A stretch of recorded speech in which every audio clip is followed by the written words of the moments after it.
this important work, which is the Levi Strauss Foundation. And the Levi Strauss Foundation, you may have heard about them a little bit, or at least the company that they're the corporate foundation of, which is Levi's. How many of you have a pair of Levi's? Yeah, I kind of have some on too as well. You may see that. So this is the corporate foundation that has been incredibly focused on some very important things. And when it comes to those things, it's including the values pieces such as originality, integrity, empathy, and courage, which I think we all try to live by as well. And over the last 65 years, the foundation has been looking into particular areas, such as HIV and AIDS, worker rights and well-being, and social justice, which you should know, as most companies, it can be a very hard topic for you to cover and to really address, not only from the standpoint of saying this is what we believe in, but also actually financially supporting it. And in fact, it was after the 2016 presidential election, they gave $2 million in grants to some of the civil liberties in highly vulnerable communities, such as immigrants, refugees, and transgender community, and ethnic and religious minorities all across the United States. So in addition to that important work, they have stood proud with their social justice pioneers in the incredible work that they're doing on the ground. And you're going to meet 3 of them, actually. So in a second, I'll introduce you to Zachary Norris, as well as Kris Hayashi and Saru Jairaman, who has been working incredibly hard for people in some of these social justice issues and topics, both on the ground, nationally, in conversations as well. In the next segment, we're going to have both of these social justice pioneers in conversations together. And we're not going to have a moderator. We're going to let 2 social justice pioneers talk with you about what they're seeing on the ground and how they're addressing it. And then after that, I'll come back out and we'll have a chance to visit with our keynote for this segment, which is Saru as well. When you leave here, Levi Strauss Foundation has been very supportive, and they have decided to give you a gift as well, which is you'll be leaving with Levi's 501 bags when you get out. In addition to that, some bracelets that have important words on them. These bracelets and materials are made from Mercado Global, which is actually one of their key partners. And Mercado Global has actually improves the lives of indigenous women artisans in Guatemala by connecting them with international sales opportunities with actually their major retailers that Levi's is affiliated with. So I'm excited for Levi Strauss Foundation and incredible work they're doing, and especially the individuals you're about ready to hear right now. So without further ado, I want to introduce you to a couple of these social justice pioneers. The first one is Zachary Norris. Zachary, come on out. How are you? So Zachary is the executive director of the Ella Baker Human Rights Center, right? Ella Baker Center for Human Rights. Yes. Yeah, thank you. And my next guest as well, who's a social justice pioneer, is Kris Hayashi. Kris, come on out. Thank you, Kris. And Kris is the executive director of the Transgender Law Center. So I encourage you all to have a good dialogue and enter those questions into Slido. It's all yours. So I'm going to kick us off. It's really good to be here with everyone. So my name's Kris Hayashi. I'm the executive director of the Transgender Law Center. We are the largest national trans-led organization in the country, advocating for self-determination for all people. We are grounded in legal expertise and committed to racial justice.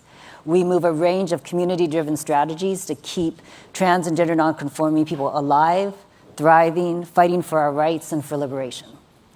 So I want to start out by just making sure we're all operating from some shared understanding about transgender people and who we are. So the majority of us grow up knowing from a very young age that we're a girl or a boy. However, the reality is that is not true for everyone, that there are some of us who don't fit into either box, and then there are others of us who have an understanding of our gender that is different than what our parents, what society, what our communities say our gender is. So for myself, for example, I was born a girl, but I've always understood and known myself to be a guy. So I want to start by just providing some sense of the transgender movement and the moment that we're in. So we, in the last 5 years or so, have had an incredible increase in visibility with transgender people on TV, on the cover of magazines, in films, that honestly was unimaginable 5 years ago. This is incredible and amazing and so important, and the reality is that that visibility does not equal safety. That visibility does not equal justice. And the majority of trans and gender nonconforming people in this country are struggling to survive on a daily basis. We face 4 times the poverty rate of the general population. We face double the unemployment rate. And 2017, we experienced the most reported murders of transgender people in this country, of which the majority are Black trans women. And in this moment, in this past week, we lost 3 young Black trans women to murder in this country simply for being who they are. And this is all related to a larger system of violence and harassment that my community faces. So also in the last 3 or 4 years, we faced this onslaught of anti-trans legislation across the country, right? In the form of these so-called bathroom bills, which were ultimately about criminalizing transgender people for simply using the bathroom, for really simply going about our day and living our lives. And then the election happened. So now we are in this moment where the new administration is doing everything it possibly can to overturn the few rights and protections we do have in place for us and so many other communities, and ultimately to deny transgender people our very humanity and our very existence as people. From when the CDC issued a list of banned words that included transgender, from when the Department of Justice and Department of Education rescinded guidance to protect transgender students from discrimination, to the ongoing deportations and the ways in which people are trying to come to this country for safety and are being turned away at our borders. For the transgender community, this is a moment where we have grounded in the knowledge and understanding that our communities, particularly led by transgender women of color, that we have always fought for our rights, for justice. We have always found ways to build community, to keep each other safe, to make sure we have what we need to live, to survive, and to thrive. And I want to just close by sharing one story of what that resilience and resistance looks like for my community in this moment. So about a year ago, we heard about a caravan of about 17 transgender women and gay men who were approaching the US-Mexico border. So we very quickly sent some of our staff, along with allied organizations, to the border to see what we could do to support them. So they crossed, and when they crossed, they had a 500-page legal brief with them. And there were rallies on both sides of the border to support them in crossing. So they crossed successfully, were placed in detention, and we were successful in getting all of the transgender women released from detention. This, to me, spoke to the power of transgender immigrants organizing on their own behalf, knowing that there was more safety, there was more strength, there was more power in crossing as a group, and the possibility and the strength when grassroots organizations, churches, legal organizations on both sides of the border come together in this moment to say, we will support the most vulnerable, the communities that are most under attack among us. So this is a moment where, more so than ever before, transgender people across the country are grounding in the knowledge that our resilience is resistance. We are calling for justice for Roxana, a transgender woman who died in ICE detention a couple months ago. We are calling to free Udoka, a gay Nigerian man who has been held in ICE detention for almost 2 years. We are grounding in this moment that all of us to hold the resilience and resistance that we all as a community, and by community I mean everyone in this room, everyone online, need to hold in this moment in order to keep all of us alive and thriving and to continue to fight for our rights and for liberation. With that, I'll turn it over to Zach. Right.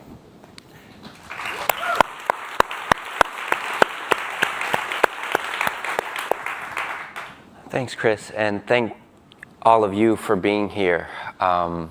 My name is Zachary Norris. I'm the Executive Director of the Ella Baker Center for Human Rights, and the short way to think about our work is that we work to advance a books not bars, jobs not jails, healthcare not handcuffs agenda. And I think that it's interesting that we're at this conference on how to influence people, because what has seemed to gone a little bit unsaid is that the highest office holder in our land is really trying to influence people, mainly through fear, and has advanced an agenda that riles up some communities and marginalizes others, including trans folks, including immigrants, including people of color, including women, including people with disabilities. And if you live at the intersection of some of those categories, then you are more under attack. So one of the things I think is important for us to recognize and try to grapple with in this moment is, how do we influence people despite fear? How do we overcome trauma in advancing a positive agenda, an agenda based on love? The first thing I think is important to recognize that Donald Trump is really the result of a punishment-based, fear-based justice system. How many recall his favorite chant as it relates to his opponent? Lock her up. We tend to think that our justice system impacts individuals. In fact, it impacts entire families and communities. Families are spending some $13,000 on average to support their loved ones in the system, have taken out mortgages on their homes and gone bankrupt. We tend to think that you get your day in court when plus 90% of people plea out and never actually see the day in court that you all see on Law and Order. We tend to think that we have a criminal justice system and that we remove criminals. The reality is, our justice system really represents the heart of our nation. It represents the soul of our country, because how we treat the least among us really says the most about us. And so what I would ask you to do is think about some good news and some bad news. The good news is that there is bipartisan interest in criminal justice reform. The bad news is that most politicians tend to think in a way that's too narrow, and that their solutions really reflect more of the same. So I ask you to vision with me. So if you feel comfortable, close your eyes. If you don't, keep your eyes open. And imagine and think about a time that you felt safe. I can smell my grandmother's silver dollar pancakes. I can see my granddad in the parking spot next to their mobile home in the community they lived in. I can feel my grandmother's hands. When we think about safety, really it is grounded in relationship and resources. And so this beautiful building that you see behind me represents our attempt at the LaBaker Center, the Restaurant Opportunity Centers United, Restorative Justice for Oakland Youth, and other community-based organizations to put forward a new vision of community safety that is grounded in economic opportunity and restorative justice. On the first floor of Restore Oakland, there will be a restaurant run by formerly incarcerated folks and others who have been locked out of opportunity, worker training programs for people to access career ladder jobs in the restaurant industry, as well as a housing clinic for people to fight eviction, a growing concern in the Bay Area. On the second floor, we'll have one of the only dedicated spaces for restorative justice, a space where people can be held accountable and yet still held in community. And one of the things that I'm most excited about is this will be a home for some damn good organizing to make sure that local Bay Area politicians can't just pat us on the head and say, oh, those are some nice things you have going on, but they actually resource and scale these solutions. And I think that as we build this vision, as we show that safety is really grounded in resources and relationships, we will move this country from an era of mass incarceration to an era of mass freedom. Thank you.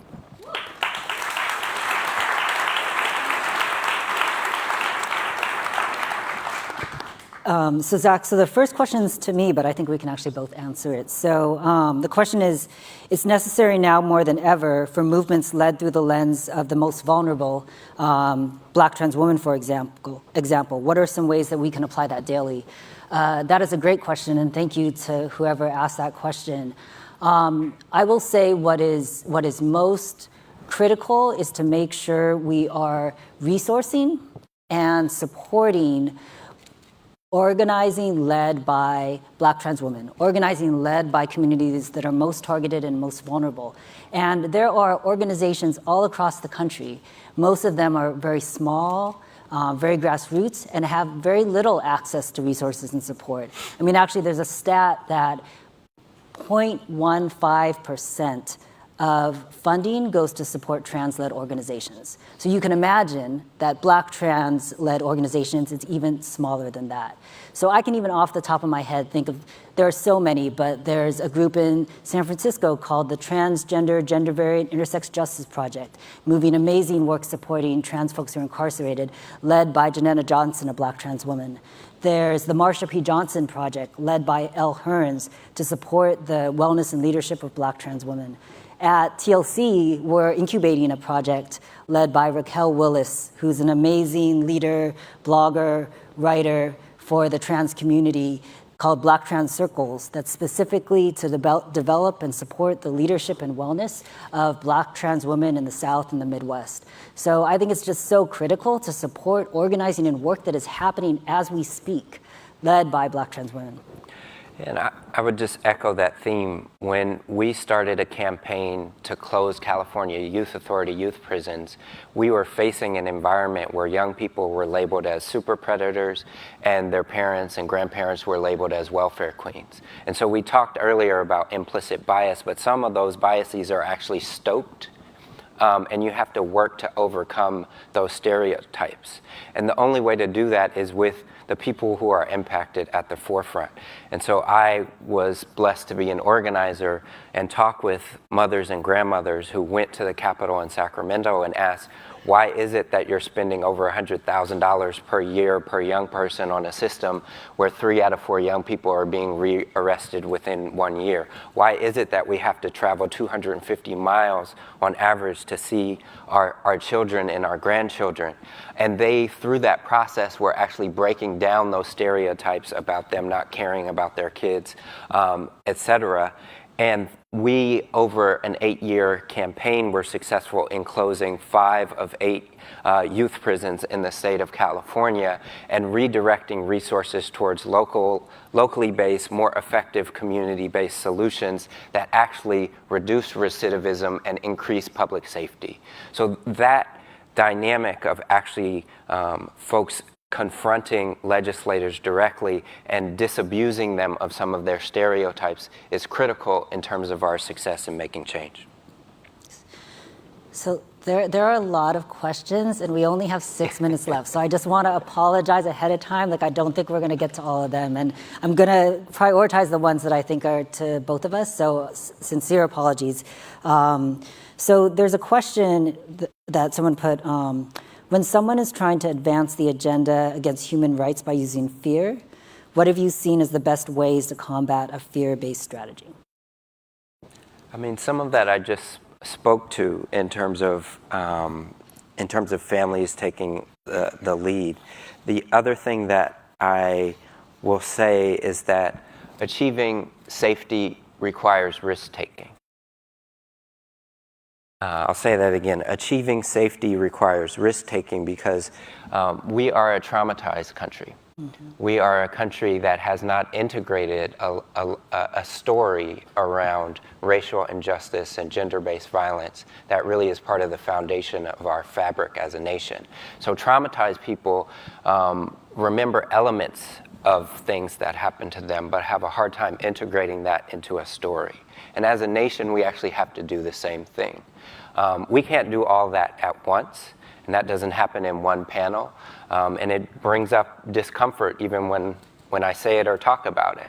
But over time, we have to have some of those conversations that were discussed in earlier panels and begin to lift up that truth. We talk about the need for a truth and reinvestment agenda to address that history, but then to reinvest resources back to communities that have been hardest hit by what has been the largest prison building boom in human history here in this country. And that reinvestment is critical. It's kind of a truth and reconciliation, but a play on that to say truth and reinvestment. And I'll just add to that a couple things. So one is that, fear is a strategy that often gets used against trans and gender nonconforming people. And, I, as a trans person, very much understand that many people may not be familiar with my community. And so, We're getting a call on the device. Okay, I'm not going to answer that. For us, like what's been effective is to tell our stories, right? And to tell them in the diversity and the richness of our community. So to have Black trans women talking about their lives, to have young trans Latino immigrants talking about their lives with their families, with their friends in community, that has all been really effective in combating the fear that the right and the administration is trying to use against my community. And then the other thing that I will say, and I'm going to quote Isa Noyola, who is the deputy director at the Transgender Law Center, an incredible trans Latina leader and organizer for our movement. And she said that the way to combat fear is through hope. And the way to build hope is through building community. To me, that says it all and is really what we need to ground in this moment. Okay, lots of questions.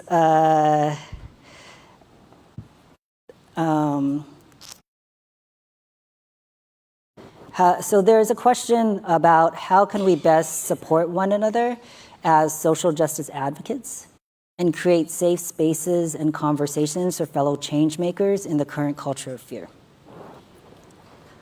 I can lead off. Yeah. So to me, it gets some to what Zach was saying. This is a moment where we all need to take risks, where we all need to be brave and to move in ways that may feel uncomfortable to us. And to me, that is the first step. And whatever that looks like, in terms of being able to create the space for the conversations that we need to have as a community and movement to make sure that those most targeted and those most vulnerable in this moment survive and make it through this period. And that as part of that, we are continuing to build this vision for a different community, a different world that is not rooted in hate, but is rooted in hope. And so to me, it just is whatever that looks like for you, to do it. Whatever that risk-taking, whatever that push looks like, to move in that way, and ultimately to also look into your local community and who are the groups, who are the organizations who are really at the front lines right now in fighting back against those attacks, and to take leadership and support those orgs.